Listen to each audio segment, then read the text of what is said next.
उत्तर प्रदेश के फर्रुखाबाद जनपद पहुंचे राष्ट्रीय सोशलिस्ट पार्टी के राष्ट्रीय अध्यक्ष एवं पूर्व कैबिनेट मंत्री स्वामी प्रसाद मौर्य।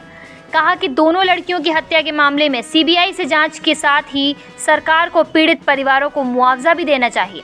बता दें, कायमगंज कोतवाली क्षेत्र के ग्राम भगवतीपुर पहुंचे पूर्व मंत्री स्वामी प्रसाद मौर्य ने बबली पुत्री रामवीर, 18 वर्षीय शशि पुत्री महेंद्र उर्फ पप्पू, 15 वर्षीय दोनों मृतक लड़कियों के परिजनों से उन्होंने भेंट की।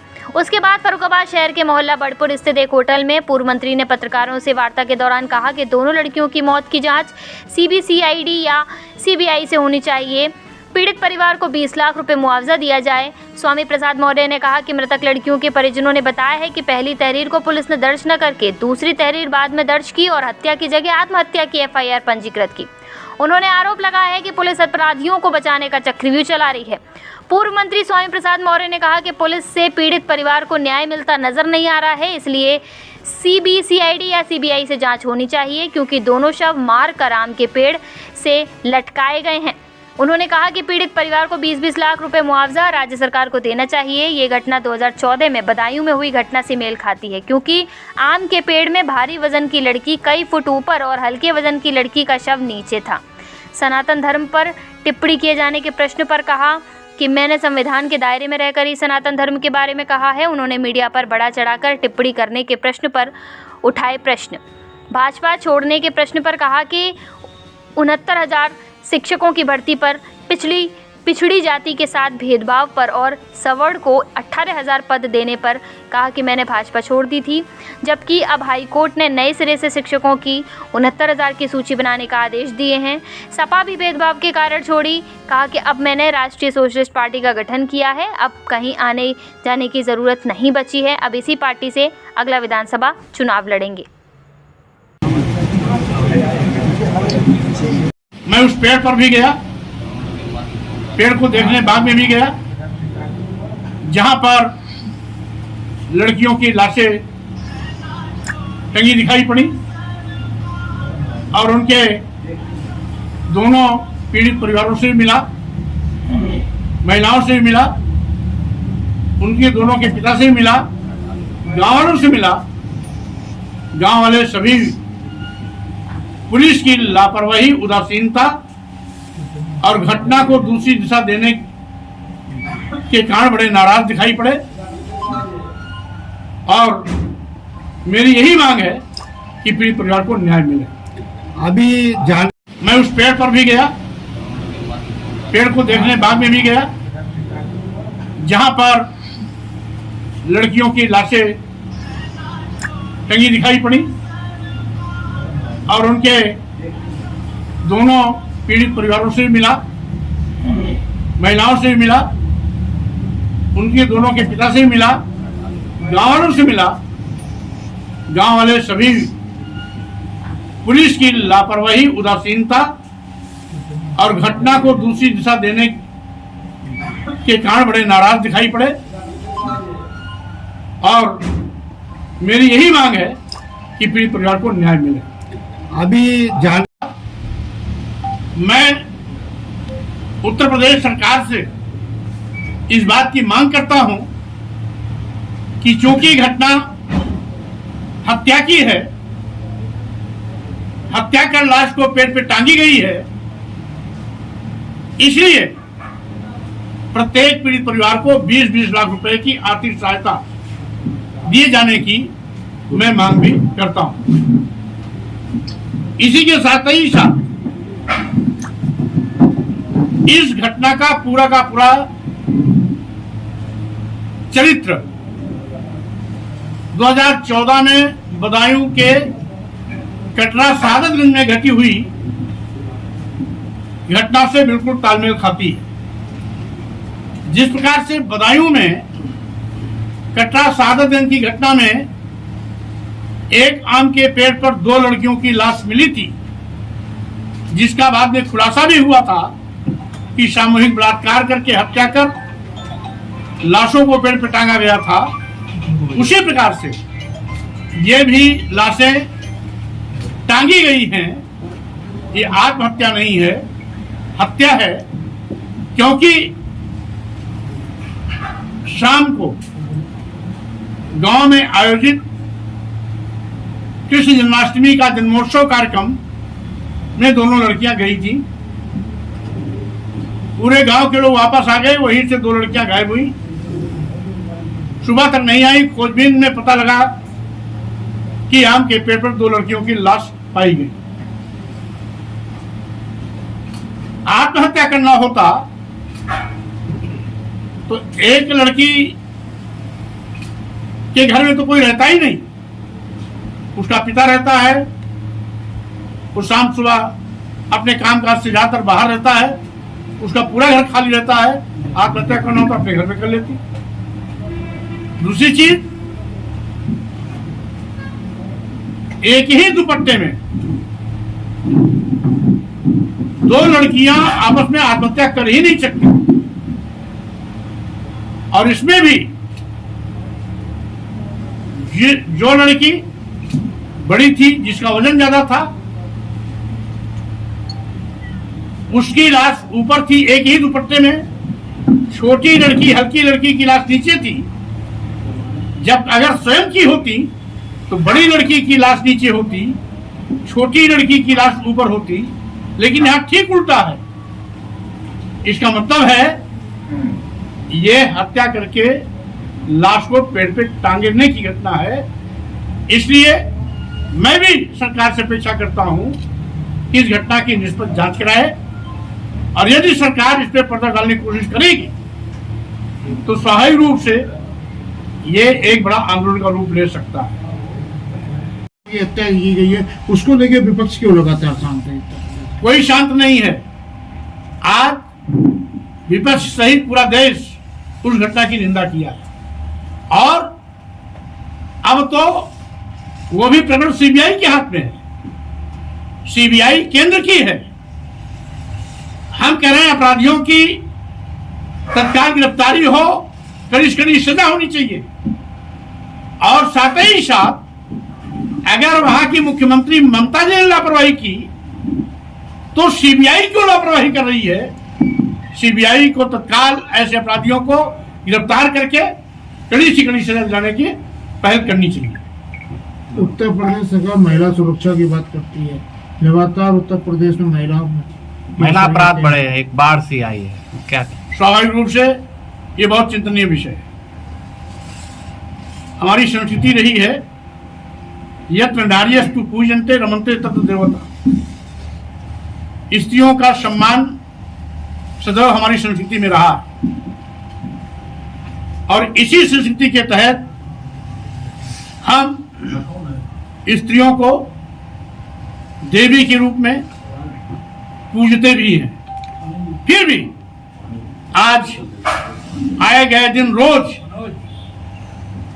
इन देवियों के साथ दुराचार, बलात्कार आदि की घटनाएं जो घट रही हैं, स्वाभाविक रूप से ये न केवल सभ्य समाज पर कलंक है, बल्कि हमारी संस्कृति पर भी बदनुमा दाग लग रहा है। ऐसी घटनाओं को रोकने के लिए कठोरतम दंड का प्रावधान होना चाहिए। अभी आपकी पार्टी का घोषणा पत्र क्या होगा, एजेंडा क्या होगा? 2027 आने दीजिए, घोषणा पत्र चुनाव के पहले जारी होगा। आपकी पार्टी का घोषणा पत्र क्या होगा, एजेंडा क्या होगा? 2027 आने दीजिए, घोषणा पत्र चुनाव के पहले जारी होगा। आपकी पार्टी का घोषणा पत्र क्या होगा, एजेंडा क्या होगा? 2027 आने दीजिए, घोषणा पत्र चुनाव के पहले जारी होगा। आप देवी देवताओं के ऊपर कौन मतलब अब टिप्पणी करते रहते हैं? यह आपके सोचने का नजरिया है। अगर आप वैज्ञानिक तरीके से सोचेंगे, संविधान के दायरे में रहकर सोचेंगे, तो मैं जो भी बात करता हूं संविधान परख करता हूं। मैं भी धर्म में विश्वास करता हूं, मैं धर्म का विरोधी नहीं हूं, लेकिन मीडिया मेरी कितनी भी सही बात हो, हर बात को विवादित बयान कह करके हंसी का पात्र बनाने की कोशिश करता है। ये मीडिया की सोच की बलिहारी है। बार बार आपको द्वारा पार्टी बदली जाती है, बसपा से फिर भाजपा में, फिर सपा में, फिर अपने, इसका क्या कारण है? अब बदलने की प्रक्रिया खत्म हो गई। अब राष्ट्रीय सोशलिस्ट समाज पार्टी का मैं खुद गठन कर लिया हूं। अब आपको दोबारा बदलने की बात नहीं आएगी। और रही बात जहां तक बदलने की, लोग कुछ पाने के लिए पार्टी बदलते हैं।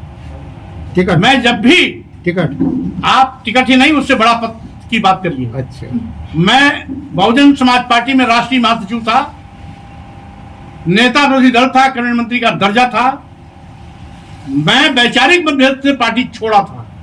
एक चीज, भारतीय जनता पार्टी में मंत्री था और मेरे मंत्रित्व काल में मेरे विभाग में किसी भी छोटे बड़े नेता कोई दखल नहीं था, लेकिन 69,000 शिक्षकों की भर्ती में 18,000 आरक्षित वर्ग के चयनित व्यक्तियों को नियुक्ति पत्र दे करके सामान्य वर्ग के लोगों को नियुक्ति पत्र दे दिया था, जिसका मैं लगातार विरोध करता रहा, मुख्यमंत्री से आग्रह करता रहा। हाँ करते रहे, लेकिन आज तक नहीं किया। अभी अभी माननीय उच्च न्यायालय की डबल बेंच ने भी उस पर सरकार को फटकार भी लगाई और 3 महीने के अंदर आरक्षण नियमों का पालन करते हुए नई सूची प्रस्तुत करने के लिए भी कहा, चयनित व्यक्तियों को नियुक्ति पत्र देने के लिए आदेश किया। उसी दरमियान इन्होंने एक प्रस्ताव और लाया कि उत्तर प्रदेश के सभी मेडिकल विश्वविद्यालय, मेडिकल कॉलेजों में बड़े पैमाने पर professor, reader, associate professor, assistant professor के पद खाली हैं। चूंकि अनुसूचित जात, अनुसूचित जनजात, पिछड़े वर्ग के अभ्यर्थी उपलब्ध नहीं है, इसलिए सभी पदों पर सामान्य वर्ग से भर दिया जाए, जिसका मैंने कैबिनेट में विरोध किया। मुख्यमंत्री मेरे विरोध से सहमत होते हुए भी अधिकारियों को डांट लगाते हुए कि चलो तुमने गलती कर दिया, बिना विज्ञापन निकाले ये प्रस्ताव कैसे ला दिया, तुमने गलती किया, दोबारा ये गलती मत करना, चलो ये मैं प्रस्ताव पास कर देता हूं। चोर चोर मुर्शरे भाई, जिस बात को लेकर मैंने मंत्री पद को छोड़ा, रही बात समाजवादी पार्टी की, वहां पर भी मैं राष्ट्रीय महासचिव था, एमएलसी था। वैचारिक मतभेद पर मैंने राष्ट्रीय महासचिव पद को भी छोड़ा और अपने एमएलसी पद को भी लात मारा। मैं पाने के लिए कहीं नहीं गया हूं, मैं जहां भी आया हूं खो के आया हूं। इसलिए मेरी विचारधारा पर जब भी किसी ने हमला करने की कोशिश की, मैंने उसको करारा जवाब दिया। और अब इसीलिए न रहे बांस न बजे बांसुरी, हमने राष्ट्रीय सोशलिस्ट समाज पार्टी बना ली, जिससे कि अब पार्टी छोड़ने, बदलने, आने जाने का कहीं कोई सवाल ही नहीं पैदा होता। करते हैं बिटिया भाजपा में कब आएंगी पार्टी में? मालूम नहीं और कितने लोग आएंगे। हम केवल पूरे प्रदेश और देश की बात कर रहे हैं। हम बेटी और बेटी के लिए पार्टी नहीं बनाए, हम पूरे प्रदेश और देश के लिए बनाए हैं। कहते हैं परिवार जो भी आएगा सबका स्वागत है। बिटिया से बात नहीं हुई संबंध? जो भी आएगा सबका स्वागत है। Thank you. गठबंधन हो गया या खुद ही? अभी हम अपने संगठनात्मक साँचे ढांचे को जिला, विधानसभा, सेक्टर, पोलिंग बूथ तक के गठन की प्रक्रिया में लगा हूं और साथ ही साथ लक्ष्य हमारा रहेगा सभी 403 विधानसभा सीटों पर लड़ने का। और तत्कालीन राजनीतिक परिदृश्य क्या कहता है, मैं उस प्रवेश में कोई नया निर्णय ले सकता हूं। फिलहाल अभी सभी 403 विधानसभाओं पर लड़ने की मैं तैयारी में। अयोध्या में राम मंदिर निर्माण के बाद जो है अब सरकार जो है मथुरा की तरफ जो है रुख करने लगी है, इसलिए कि सरकार को मूलभूत समस्याओं से कोई लेना देना नहीं। आज करोड़ों नौजवान बेरोजगारी की शिकार हुई है, सरकारी नौकरियां खत्म सी हो गई, ग्रेजुएट, पोस्ट ग्रेजुएट और हाईली क्वालिफाइड लड़के 8,000, 10,000, 12,000 की पगार पर आउटसोर्सिंग नौकरी करने के लिए मजबूर हैं। आज राष्ट्रीय संपत्तियां निजी हाथों में बेची जा रही हैं। आज पूरे प्रदेश के किसानों की फसल छुट्टा जानवरों द्वारा चराई जा रही है। यहां तक कि गौ माता, जो सरकार गौ माता को प्राथमिकता देती है, वो गायें आज गौशालाओं में बड़े पैमाने पर मर रही है। चारा भूसा तक की तैयारी सरकार नहीं कर पा रही है। इन तमाम सरकार अपनी खामियों पर पर्दा डालने के लिए हमेशा कोई न कोई तीर्थ स्थल, धार्मिक स्थल का नाम लेकर के लोग की धार्मिक भावनाओं को भड़काकर अपना उल्लू सीधा करना चाहती है। ये न धर्म के ठेकेदार हैं और न ये धार्मिक हैं। यह हजारों साल से परंपरा चली आ रही है। आज उसकी मार्केटिंग करके ये सत्ता में बने रहने का साजिश इनका है। धर्म से कोई इनका लेना देना नहीं है। जिस तरीके से जातिगत जनगणना की पूरा विपक्ष बात करता है, लेकिन राहुल गांधी की जात पूछी जाने पर पूरा विपक्ष भड़कता है। तो जातिगत जनगणना की बात है, जात बताने में धर्म किस बात की? पहली बात तो ये कि राहुल जी किस जात के हैं सब जानते हैं। वो रंगई बुधई परिवार के नहीं है, राजीव गांधी परिवार के हैं। तो इसलिए जात पूछना ये केवल पार्लियामेंट में राहुल का मजाक बनाने की लोगों की सोच थी। जिसकी जात पहले से लिखी पड़ी है उसकी जात पूछने का औचित्य क्या है? एक चीज। दूसरी चीज, आज यह जो उपेक्षित है समाज, जिसके हकों पर डकैती डाली जा रही है, आरक्षण पर डकैती डाली जा रही है, भारी संख्या होने के बावजूद भी संख्या के मुताबिक उनको आज सम्मान नहीं मिल रहा है। ऐसे लोगों की मांग है कि जाति जनगणना करा ली जाए और सभी जातियों की जनगणना करा ली जाए, किसी एक दो जाति की नहीं, जितनी भी जातियां हैं सबकी जनगणना करा ली जाए और जाति के सापेक्ष उनके अनुपात में सबको भागीदारी देने का व्यवस्था किया जाए। इसलिए जाति जनगणना महत्वपूर्ण है। जाति जनगणना किसी एक को उपचित करने के लिए नहीं, बल्कि सभी समाज की सहभागिता सुनिश्चित करने के लिए। जैसा कि आपने कहा कि उनकी जात उल्लेखित है, महात्मा गांधी का जो शब्द है, गांधी शब्द उन्हें महात्मा गांधी जी ने दिया था, आपको भी जानकारी होगी और ये इतिहास में भी है। लेकिन उनकी ओरिजिनल जात खुल के नहीं आ रही कि वो ठाकुर है, ब्राह्मण है, बनिया है, क्रिश्चियन है, मुसलमान है, क्या है? अगर आप देखेंगे तो आधार कार्ड में और सारे डिटेल जो मतदाता सूची में सब कहीं न कहीं इंगित रहता है। आप अगर चाहेंगे तो मिल जाएगा। तो फिर जाति जनगणना जरूरत है क्या? जातिवार जनगणना भागीदारी के लिए आवश्यक है। अच्छा, जातिवार जनगणना सबकी सहभागिता हो, सबकी भागीदारी हो, इसलिए आवश्यक है। Thank you. तो हो गई, हत्या की गई, क्या आप वहाँ गए? ये घटना तो हमको यहाँ आने पर जानकारी मिली है। जी, अभी वो पीड़ित परिवार आ रहा है, आ गए हैं, उनसे मेरी मुलाकात होगी, बात होगी। इसकी पहले जानकारी नहीं थी, अन्यथा मैं वहां पहले हो लिया होता। इसके साथ ही अयोध्या में जो कांड हुआ है, हाथरस में हुआ है, कन्नौज में हुआ, क्या वहाँ पीड़ित परिवार से आप मिले? स्वाभाविक रूप से मैं और मेरी पार्टी का प्रतिनिधिमंडल फतेहपुर जा चुका है, हमीरपुर जा चुका है और साथ ही साथ राबड़ी जा चुका है। आज फतेहपुर आपके फर्रुखाबाद आया है और इस प्रकार की जहां भी घटनाएं घट रही हैं, हर जगह हम लगातार पहुंचने का प्रयास कर रहे हैं। उन्नाव की जब घटना घटी थी, उन्नाव में 3 घटनाएं 6 महीने के अंतराल पर 3 बड़ी घटनाएं घटी थी, जिसमें 2 में सामूहिक बलात्कार कर, हत्या कर लाश को जला दिया गया था और 1 में तो पुलिस ने स्वयं लाश को अपनी देख में जलवाया था। ऐसी विभत्स घटनाएं आज उत्तर प्रदेश में हो रही हैं, तो स्वाभाविक रूप से कानून राज की दुहाई देने वाली सरकार को इस पर विचार करना चाहिए कि उत्तर प्रदेश में गुंडा राज चल रहा है या कानून का राज चल रहा है।